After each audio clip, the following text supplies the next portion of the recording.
ചില നടിമാർ പറയും എനിക്ക് ഇന്ന മേക്കപ്പ് മാൻ മതി, അല്ലെങ്കിൽ ഇന്ന മേക്കപ്പ് ആർട്ടിസ്റ്റ്, അത് മെയിൽ ഓർ ഫീമെയിൽ, അല്ലെങ്കിൽ ഇന്ന ഹെയർ ഡ്രസ്സർ മതി.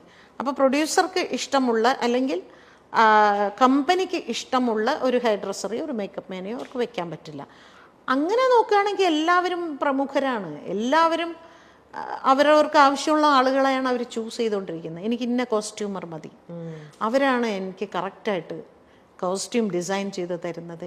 ഈ ഇന്ന ഹെയർ ഡ്രസ്സർ അവർ മനോഹരമായിട്ട് എനിക്ക് ഹെയർ സ്റ്റൈൽ ചെയ്ത്, ഇവരെല്ലാവരും. അപ്പോൾ അങ്ങനെ ഒരു ആർട്ടിസ്റ്റ് ഒരു ഹെയർ സ്റ്റൈലിസ്റ്റിനെ കാസ്റ്റ് ചെയ്യുമ്പോൾ ചൂസ് ചെയ്യുമ്പോൾ അവരഭിനയിക്കുന്ന സിനിമകളിലെല്ലാം അവരായിരിക്കും. അപ്പം മറ്റവർക്ക് പണിയുണ്ടാവില്ല. അതൊക്കെ പ്രമുഖർ തന്നെയാണ്. ഇപ്പം ഞങ്ങളുടെ ഡബ്ബിങ്ങിൻ്റെ ഞാൻ പറയാം, നായിക ശബ്ദം മറ്റുള്ളതിലൊന്നും ഇവരാരും ഇടപെടില്ല. അതായത് നടന്മാർ അവർ പറയാറുണ്ട്, അവരുടെ ശബ്ദം വേണ്ട, നായികമാരുടെ വേണ്ടി പറയും. ആ നായിക പോലും ചിലപ്പോൾ അങ്ങനെ പറയാറില്ല, പക്ഷെ നടന്മാർ പറയും. അത് പ്രത്യേകിച്ച് മലയാള സിനിമയിൽ ഏറ്റവും വലിയൊരു നടൻ തന്നെ എൻ്റെ ഒരുപാട് സിനിമകൾക്ക് അദ്ദേഹം പറഞ്ഞിട്ടുണ്ട്, അവർ വേണ്ട, നമുക്ക് അവർ വേണ്ട ഒരുപാട് സിനിമകൾക്ക് പറഞ്ഞിട്ടുണ്ട്. എനിക്ക് ഞാൻ പിന്നെ അതൊരു വലിയ വിഷയമാക്കാതെ ഓക്കെ അതിനെന്താ എന്ന് പറഞ്ഞ് ഞാനിവിടെ വേറെ പടം ചെയ്യാതിരിക്കുന്നുണ്ടോ, ഞാൻ വേറെ സിനിമകൾ ചെയ്യുന്നുണ്ട്, അങ്ങനെ തന്നെ ആയിക്കോട്ടെ. അതൊക്കെ നമ്മൾ ഈസി ആയിട്ട് ഇതിൻ്റെ ഒരു ഭാഗമായിട്ട് എടുക്കുക, അത്രയേ ഉള്ളൂ. അതിനൊന്നും നമ്മൾ കൊടി ഉയർത്തി ഇതിൻ്റെ പിന്നാലെ ഒന്നും പോയിട്ടൊന്നും ഒരു കാര്യമില്ല. ആ നായികയ്ക്ക് വേണ്ടിയിട്ടാണ് ചേച്ചി ഇവിടെ ശബ്ദം കൊടുക്കുന്നത്. നായികയ്ക്ക് അവിടെ ഒരു വോയിസും ഇല്ല. ആ സിനിമയിലെ നായകനാണ് തീരുമാനിക്കുന്നത് ആർക്ക് എന്ത് ശബ്ദം കൊടുക്കണം എന്നുള്ളത്. അപ്പൊ അതൊരു പവർ ഗ്രൂപ്പിന്റെ ഓരോ ഇതെന്ന് പറയുന്നത് തന്നെ പവർ ഗ്രൂപ്പൊക്കെ ഉണ്ട്. അതില്ല എന്ന് പറഞ്ഞാൽ ഞാൻ സമ്മതിക്കില്ല. ഓക്കെ, പവർ ഗ്രൂപ്പിൽ സ്ത്രീകളുടെ റോള് താരതമ്യേന കുറവാണ് എന്നുള്ളതേ ഉള്ളൂ. കയറി നിൽക്കുന്ന തീർച്ചയായിട്ടും പുരുഷന്മാർ തന്നെയാണ്.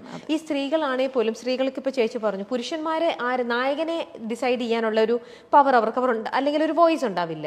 എന്നിരുന്നാൽ കൂടെ അവരുടെ കൂടെ അഭിനയിക്കുന്ന ബാക്കി കോ ആർട്ടിസ്റ്റുകൾ അവരാരൊക്കെ വേണം, അല്ലെങ്കിൽ എനിക്കിപ്പം ഒരാളുമായിട്ട് എനിക്ക് വലിയ താല്പര്യമില്ല, അപ്പൊ എൻ്റെ സിനിമയിൽ അവരാണ് എൻ്റെ സിസ്റ്ററായിട്ടോ എൻ്റെ ഫ്രണ്ടായിട്ടോ വരുന്നതെങ്കിൽ അങ്ങനെയും അവരവിടെ ചെയ്യിക്കാറുണ്ടാവും അല്ലേ?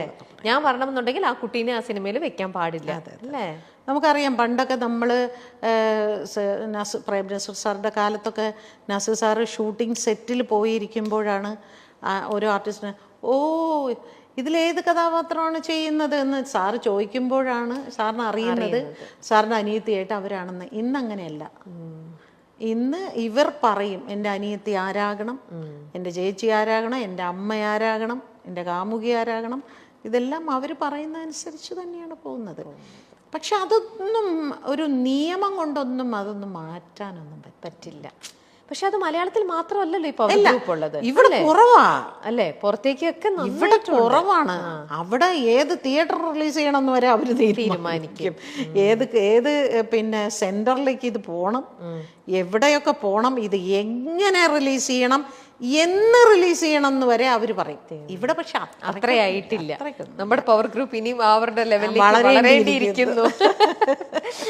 ഓക്കെ, സിനിമാ മേഖലയിൽ നടക്കുന്ന പ്രശ്നങ്ങൾ പുറത്തു വരുന്നത് മറ്റു മേഖലകളിലും നവീകരണത്തിന് വഴിതെളിക്കുമോ?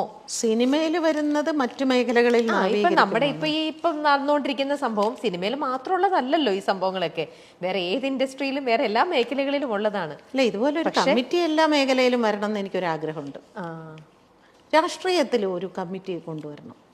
എത്രമാത്രം ഇത്തരത്തിലുള്ള പ്രശ്നങ്ങൾ അവിടുത്തെ സ്ത്രീകൾ അനുഭവിക്കുന്നുണ്ട് പറയണം. അതുപോലെ ആശുപത്രികളിൽ, ജോലി സ്ഥലങ്ങളിൽ, പിന്നെ ഈ പറയുന്ന സർക്കാർ, ഇവിടെയൊക്കെ ഇതുപോലെ ഓരോ കമ്മിറ്റി വെക്കട്ടെ. അപ്പം അറിയാം. ഇപ്പോൾ സിനിമയാണല്ലോ ഏറ്റവും അധികം ചെളിവാരി എറിഞ്ഞുകൊണ്ടിരിക്കുന്നത്. ഇനി മീഡിയയ്ക്കുള്ളിലും വരണം.